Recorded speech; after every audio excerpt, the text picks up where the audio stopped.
Okay, so yun guys, nandito tayo ngayon sa Infanta, Quezon and nagpunta tayo sa Hidden Paradise Resort and ipapakita ko sa inyo kung bakit siya tinawag na Hidden Paradise Resort. Okay, so tara, akit tayo.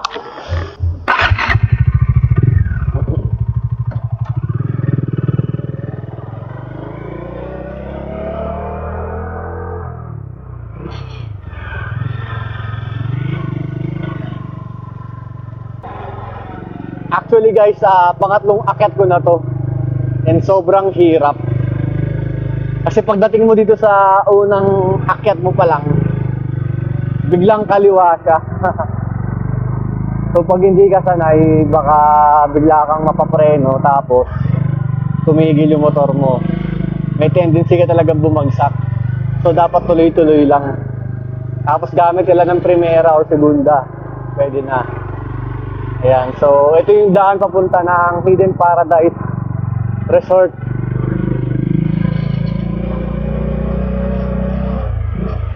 Tansya ko dito mga nasa 1 kilometro siya mula sa baba. So pwede mo rin naman lakarin. Kung first time mo dito, isipin mo parang walang resort dito eh. Pero nung nakita ko yung resort guys, highly recommended siya sa mga kapwa natin riders dyan. So pwede talaga siyang puntahan. So ako, first time natin dito, ayan, tumirik na yung motor natin.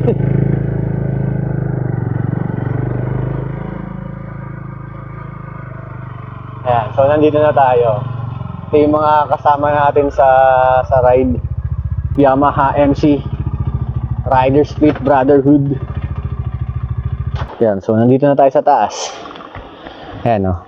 So dati pala siyang tinawag na Nature's Gift Mountain Resort. So tara, tingnan natin yung kung ano yung may kita natin sa loob. Ayan, so may mapaparkingan naman kayo. So kung nakita nyo naman tong pickup na to, di ba? Kasyang-kasya dun sa makitid na daan na yun. Kahit mga 4 wheels pwede rin magpunta rito. Tara, baba tayo. Ayan, so pagpasok mo pa lang, hahanapin mo na yung resort agad, di ba? Pero kaya nga siya tinawag na Hidden Paradise Resort kasi nga nakatago. Joke lang. So marami na rin mga nakapunta rito. Ayan, oh. Mga riders natin dyan, daming mga stickers, oh. So mamaya magdidikit din tayo ng sticker dito. Okay, tara, baba tayo. Oh, wala na sa lamesa yung mga tropa. Baka naliligo na. Tara, bilisan natin. Ang ganda niya, di ba? Pakiramdam mo is nature na nature talaga. Ayan. So sakong-sakto nga eh, kami lang yung nagpunta dito. Wala kami mga kasabay. So solong-solo namin yung mga pool. Yan, so ayan yung mga cottages nila. Diba? Malaki na rin. Tapos ito na yung sa poolside. Oh, diba? Ang ganda. Saka ang linis ng tubig. Though yung tubig niya is galing sa bundok. Yan, diba? Tapos running water siya. So malinis talaga siya. Ayan. So ayun, so galing talaga ng bundok yung yung tubig.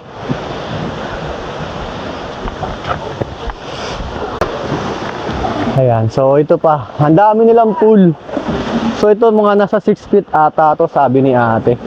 Sobrang lalim. Ayan guys, oh. Grabe lamig. Lamig ng tubig.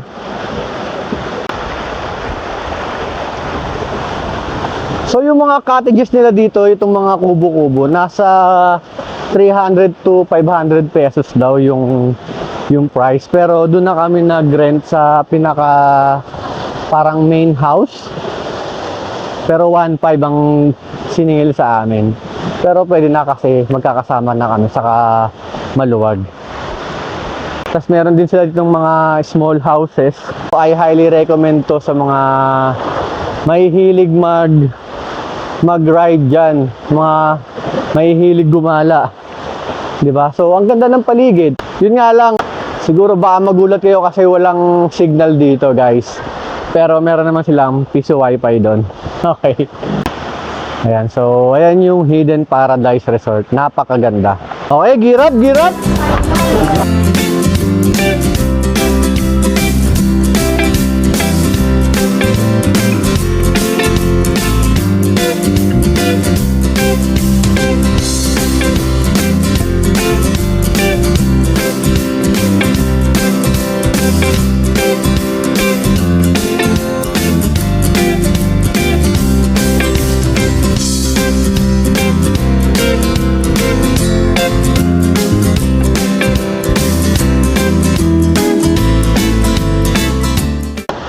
Okay.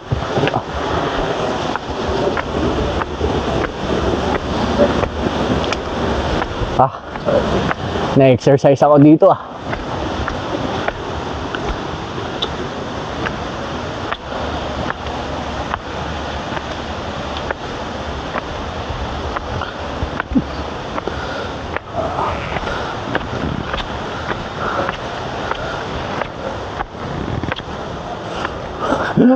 Grabe ang taas.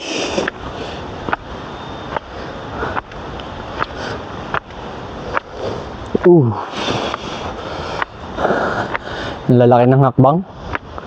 Kaya nakakapagod.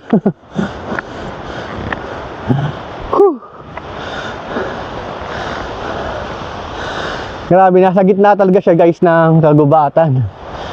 Kaya pala siya tinawag na Hidden Paradise or Nature's Gift Mountain Resort.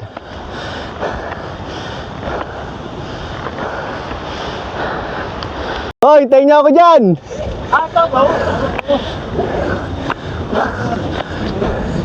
Ningal ako!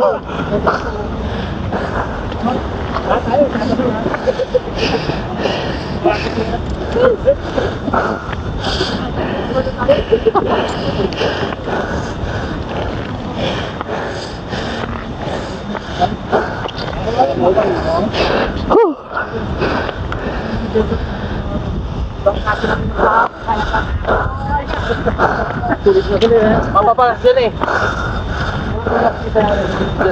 Ito!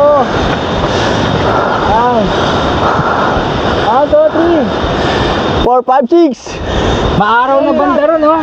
Kita sa araw eh. Doon. Di, dito pa lang maaraw na.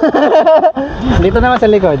One. 1. Dito ba? Ay, nandun pala yung tripod ko. 1, 2. Dami. Okay. 3, 6. Nakatingin naman. God. Naka full battle gear. Full battle gear eh. Bibigyan ka ng motor nito. Oh, shoutout kay Charles! Hello! Ang batang Hidden Paradise. Okay, forma. 1, 2, 3. Go! Oh, another forma. Woo! Oh, ano ah? Jump tayo, sabay-sabay ah. Talon ah. Jump! Okay. 1, 2, 3. Go!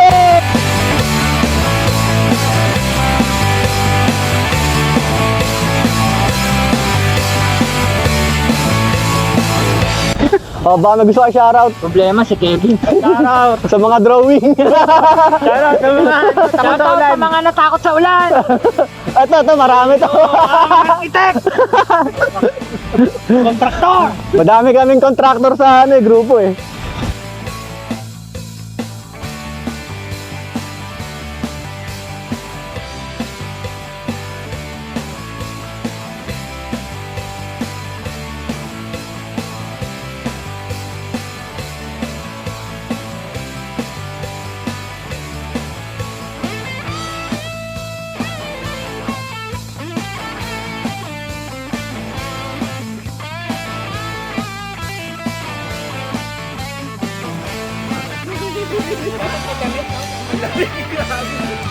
Oh, tabi, tabi, tabi.